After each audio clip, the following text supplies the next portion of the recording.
Hey, Zane Griggs here. Today I wanted to show you an example of a circuit training workout, full body circuit training workout you could do in a very small space, whether it's the gym or in a home gym. We're going to be using primarily a Swiss ball, some tubing, and of course some dumbbells.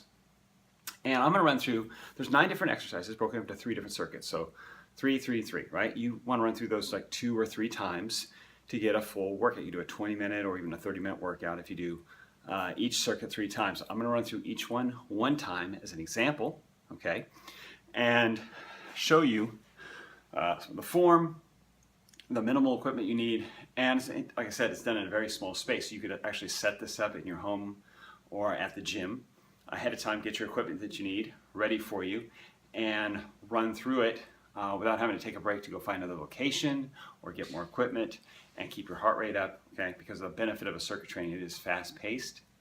Your heart rate stays up, which also is challenging your strength, okay? So you get a strength and endurance benefit through this workout, and you get a lot done in a very short period of time to get on with your day. So let's get started.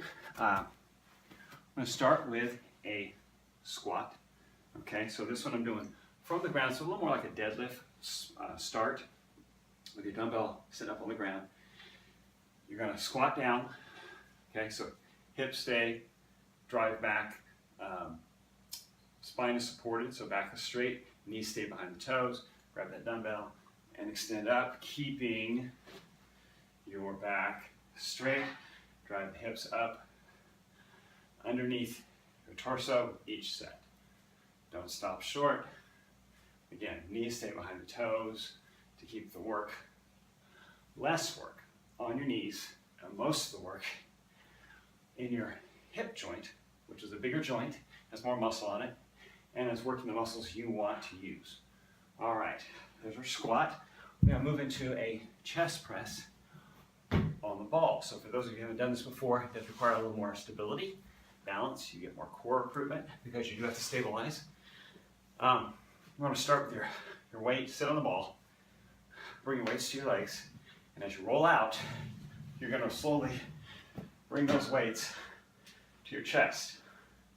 Rest your neck and head and neck on the ball and a bit of your upper back. Push straight up, keep your hips up, so your hips almost become the bench. Your torso, I should say, becomes a bench. Flexing glutes, keeping your torso up, and there's your core engaged, as well as stabilizing you on the ball. Come down to about a 90-degree bend. Push back up to finish right over your chest. All right, holding that position. Start light if you need to. Definitely lighter than you would on a bench, okay? Just to get used to the stability. And you can drop each weight off after you roll back up. All right, and again, using the ball, we're going to do some crunches using your tubing. So, a tube of appropriate tension, loop it around something stable. Could be a bench or a bench press at the gym, some kind of piece of equipment. Stair rail at home. Find something stable, it's not going to slide on you. Roll out. You can hold the band here at your shoulders, or if you want, get a little more stretch on it, put your arms straight out, and you're just going to crunch forward. Using the tube is adding resistance, obviously, to just crunching your head and shoulders up. So you get a little more tension on it. You don't have to do 25 or 30, just start feeling them.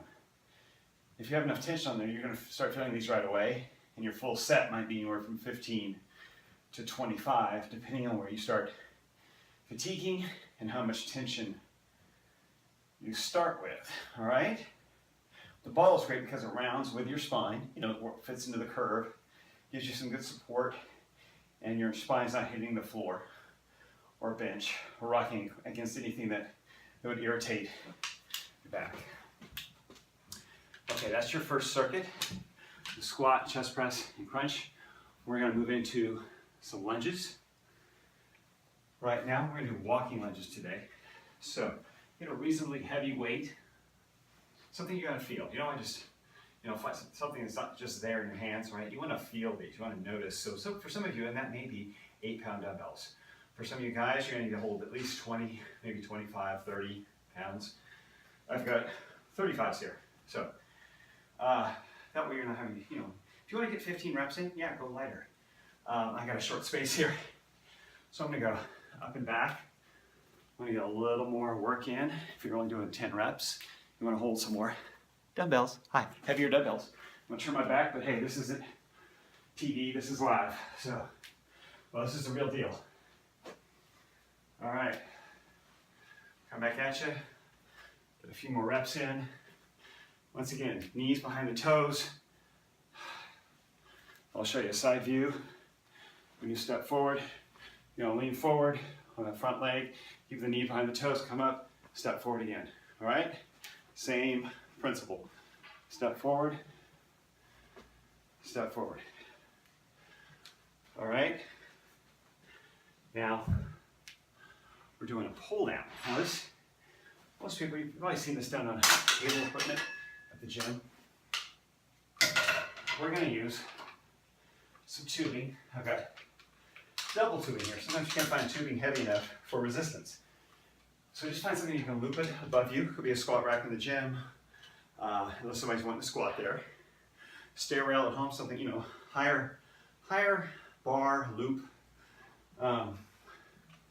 Sometimes you get a loop for tubing, put it in the doorway. And then you're gonna wanna just get low. You could be sitting on a bench or on the ground, like I am, to make sure I have enough range. Okay, grab those tubes as high as you can, okay, for your appropriate tension. Maybe if you have enough tension in your tube, you wanna make sure there's no slack in it when your arms are straight up, okay? But you may have to choke up on it to get enough tension. And you're just gonna pull straight down, like you would with a pull down bar. So depress the shoulders and the shoulder blades. Bring your hands down to your chin, and then slowly back up. And you will feel this working around your upper back, back to your shoulders. Okay, just like a pull down, just like you're doing the handle bar or basically a cable lat pull. And straight down. And again, you see how I've looped 2 tubes together. If you can get a heavier tube, you don't need to do that. But if you can only find small tubes, loop 2 or 3 together to get the tension that you need. All right? Now, here's something a little more advanced for core. It's called a pike. Again, we're using the ball. So, you want to get your legs on the ball. Now you can do this from your feet here and pull your hips up overhead into a pike position. If you're just starting out, you may want to do a small one, or you can start with the ball down close to your knees. Okay, and then just do a small pike so it rolls towards your feet. This is definitely a more advanced move. If you're not quite ready for this, start with planks. Make sure you do 30-second or minute-long planks, and then try moving into a pike. And I might just be doing 5 or 6 like that at first, and then work your way towards doing full sets from your toes, because you're pulling your hips up through your core, plus getting good upper body work, holding yourself up. Okay, that's our 3: walking lunge, tubing pull down, pike on the ball. For our 3rd and final circuit, we'll use the ball again. We're going to start with, well, actually, no, we just use our upper body, so I like to switch it up. Let's go back to the lower body. I'm going to shift.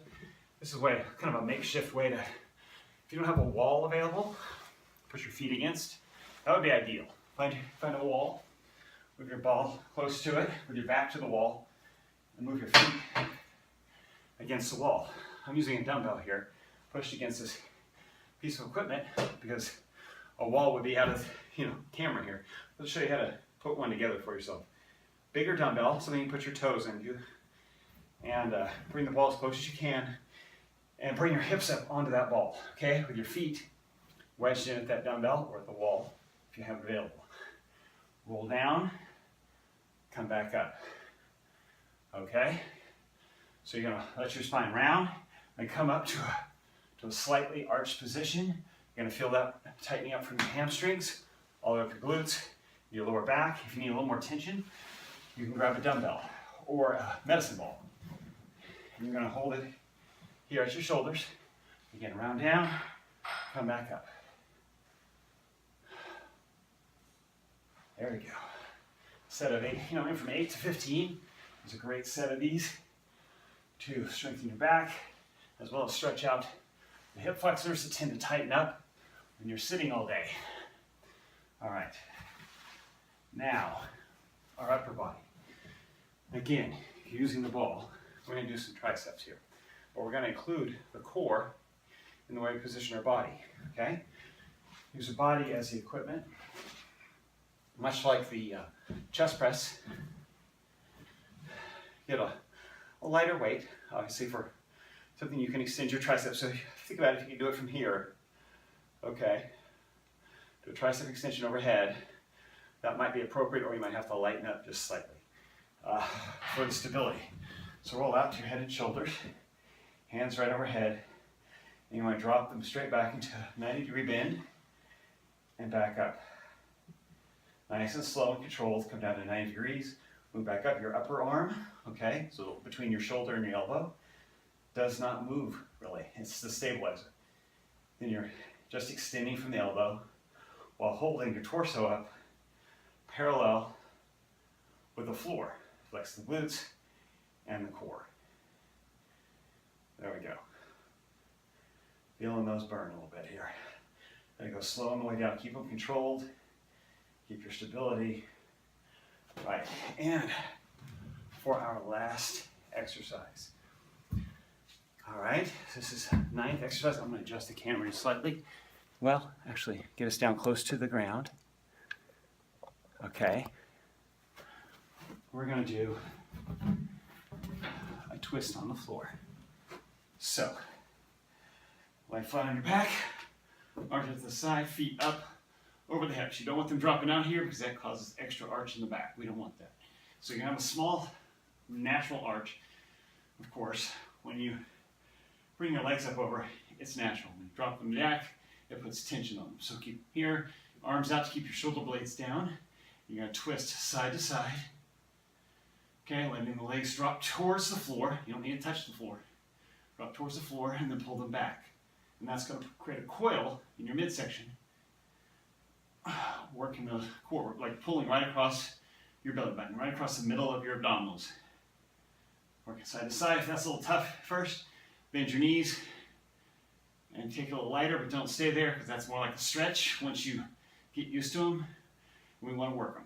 So extend legs. The more you extend legs, the tougher it is. To the side, back and forth. Maybe doing 8 to 12 on each side. So a little bit longer set. But you're going to feel the core really fatigue and pull tight there. So that's your 9 exercise circuit. Do 2 or 3 sets of each circuit. Run through each circuit 2 or 3 times. Get a nice either 20 or 30-minute workout. Like I said, you can do a very small amount of space. Set up ahead of time. Keep it moving. Heart rate up, sweating, breathing hard, definitely challenging strength. So if you like that, you like the idea of a circuit training workout, check out my blog, zanegriggs.com. I've got a free download there. You'll see a little box. You put in your name and email. I'll send you a link to download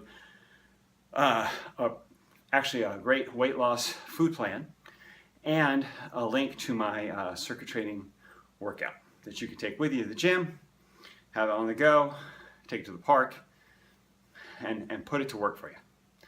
Thanks. Talk to you later.